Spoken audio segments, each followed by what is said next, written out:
Mekus-mekus na yan, insan. Tornado, sobrang nasarap na yan, insan. Yan ang ilan sa mga katagang tumatak sa atin na galing kay Mr. Nobody Daddy, isang kilalang internet personality na gumagawa ng reaction videos from Indian food preparations. Sa isang video na pinost niya sa kanyang Facebook page, sinabi niya na sobrang daming negative comments from Indian restaurant owners ang nire-receive niya dahil sa mga reaction videos na ginagawa niya. Sabi niya dito, hindi nila maintindihan yung content. They're just taking it personally na bakit yan ang sinasabi niya. Di nila magets yung weird reacting on the Indian videos na talagang mandidiri ka sa street foods ng India. Nagpapasalamat siya ng taos puso sa mga fans niya, ngunit kinakabahan at natatakot pa din siya para sa kanyang kaligtasan dahil marami siyang receive death threats. Ika niya, hindi na ako makalabas ng bahay para na akong arestado dito sa amin. Wala na yan, that's life, mekus-mekus lang tayo, tuloy-tuloy lang. Ganun pa man, sabi niya, hindi daw dapat siyang kagalitan at hindi naman siya gumagawa ng mga pagkain at video na ito. Nagre-react lamang siya.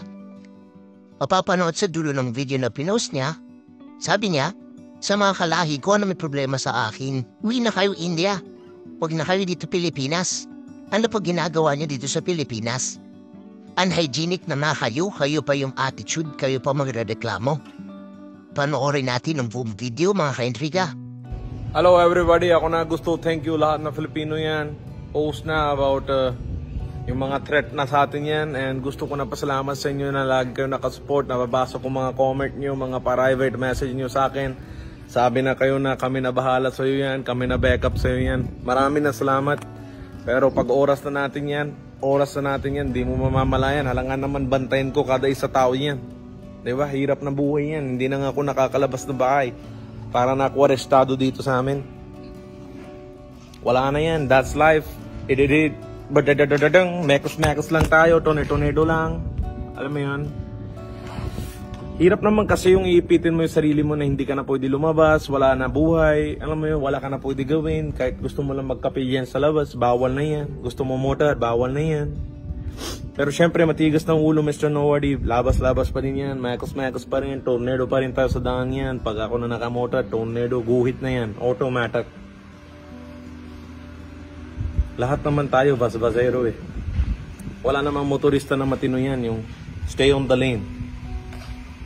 Proceed with the traffic. Wala na ganun yan, pangunahan, pag motor, di ba? Singit-singit mo na yan. Gawa mo na gusto mo, pero yes. Gusto ko lang magpasalamat sa sambayan ng Pilipino, sa mamamayang Pilipino, sa lahat ng Pilipino yan na nag-message, nag-aalala. Wag na kayo alala yan. Pag oras natin yan, magpo-post pa rin ako ng mga videos. Sobra na hirap buhay yan. Mama ko alala na, pero wala na rin alala si mama ko. Kasi okay naman na lately, nakausap ko na yung mga dapat kausapin na tao yan.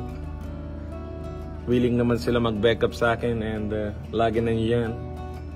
Marami na salamat sa mga kaibigan ko na totoo na lagi nandiyan, backup, tumawag sa akin. Pinag-usapan na yan, nabigay ko ng mga pangalan. Pag meron nangyari, automatic.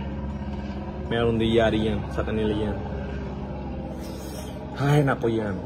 Sobra na hirap buhay yan, no? Pag angat ka sa Pilipinas, hila ka pababa. Pero hindi na Pilipino yung hila sa akin pababa. Ever since pumasok ako social media world, wala na Filipino nagalit sa akin, puro kalahi ko lang. Hindi nila tanggap, ako naangat, sila nahila pababa. Bakit na ganito? Bakit na ganyan? Mother chode, yung mga gumagawa ng videos, sila dapat sitayin nyo. Kami, reactor lang. Content lang yan. Kung yung mga kalahi natin, sobrang na dumi yan kamay. Dugyot na, mekas-mekas naman nila yan. Gamit yung kamay nila. Tapos biglang na tornado, gamit na kamay nila. Ikaw, bilang citizen dito sa Philippines, diba? Kain ka ba yan? Hindi na, syempre. Kahit ako, hindi na ako kain yan. Pero meron mga iba vlog na binlog natin yan. Kain talaga tayo yan, todo. Sobra na hirap galaw-galaw yan ngayon. Sobra na. Dami na inggit.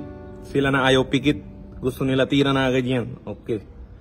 Alam mo ako, please. Kung sino man kayo yan, kilala nyo ng mga sarili nyo. Harap-harapan, and please, suntukan muna bago na kayo putok yan. Gusto ko harapan, wag sa likod. Para na may dignidad yung pagkawala ko yan. Ano mo yan? Nanginginig na lagi katawan ko pag ganyan na usapan. Kaya ayaw ko ng pag-usapan. Ako, gumawa ako ng video na to. Gusto ko lang magpasalamat sa lahat ng mga Pilipino na nakasupport sa atin yan, naka-backup lagi sa atin yan. Hindi ko na mention yung mga malalaking tao. Ayaw ko nag-name drop. Lagi naka-backup sa atin. Thank you so much, guys. I love you all. Diretso pa rin ang Mekos and Tornado. We are unstoppable because of the Filipinos. Sa mga kalahi ko na may problema sa akin dyan, uwi na kayo India, wag na kayo dito Pilipinas. Ano paggawa nyo dito Pilipinas? Kayo na singil-singil yan? Doon na kayo singil-singil sa India. Dito tayo sa Pilipinas. Unhygienic na nga kayo pa yung attitude, kayo pa magre-reklamo. Hindi ko sinasabi na lahat, pero yung iba talaga, lakas na amoy nyo yan, mother chod. Sige na. Yan, ngayon, amoy nyo na inggit. Sobra na. That's it for this video mga kaintriga. Like, comment, and subscribe kung nagustuhan nyo ito, and see you next time.